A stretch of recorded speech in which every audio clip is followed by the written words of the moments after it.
On voit une sorte de désintérêt en fait pour les questions de logement au niveau européen, à la fois de la part de l'Union européenne et de la part des 28 États membres. On voit que depuis 10 ans, l'investissement financier public pour construire ou améliorer des logements, y compris pour les personnes qui ont des bas revenus, cet investissement a baissé de 43%. Donc il y a peu d'argent qui est consacré, de moins en moins. Il y a peu de volonté de réguler les loyers, les marchés immobiliers. Et donc la conséquence, elle est assez logique. On voit le nombre de personnes qui sont mal logées, le nombre de personnes qui n'ont même pas de logement augmenté en flèche en Europe, plus 70% en 10 ans du nombre de personnes qui sont sans domicile. Mais là, vous pointez du doigt les politiques nationales, vous ne pointez pas du doigt l'initiative européenne en matière de lutte contre le mal logement. En réalité, le logement n'est pas vraiment une compétence européenne au sens strict. Donc l'Europe ne peut pas imposer des choses aux États membres, mais l'Europe pourrait impulser des dynamiques, pourrait faire connaître des bonnes pratiques, par exemple la philosophie du logement d'abord qui a lieu en Finlande pour proposer un logement directement aux personnes qui sont à la rue. Et puis l'Union européenne peut financer des politiques de construction du logement social.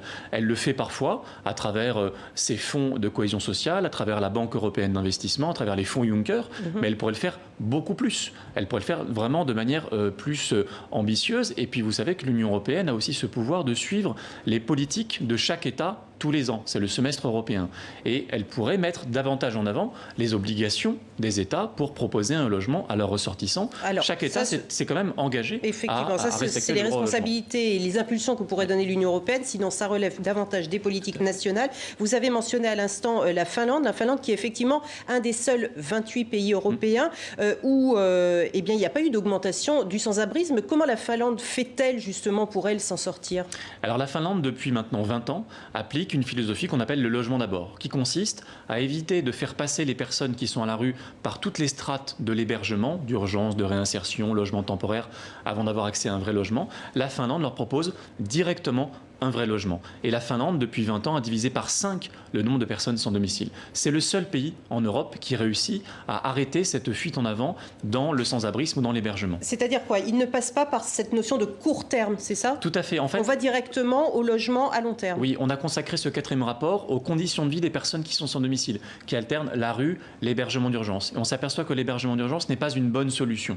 Ça peut être une solution d'urgence pour quelques jours, mais la vraie solution, c'est d'aller directement vers un logement. Parce que l'hébergement d'urgence... Oui, mais sur ça, on est tous d'accord. Eh bien non. En fait, la philosophie d'action, par exemple en France, mais dans la plupart des pays, depuis plusieurs années, c'est d'abord de faire passer par l'hébergement d'urgence. Ensuite, une fois que la personne se comporte bien, et s'il y a des places, aller vers l'hébergement de réinsertion. Puis ensuite, le logement temporaire. Et enfin, le logement de droit commun. Mais c'est une question de quoi? De confiance vis-à-vis de la personne? Absolument. C'est à la fois une question de manque de vrais logements, mais aussi une question plus philosophique de confiance envers la capacité à habiter des personnes qui sont à la rue.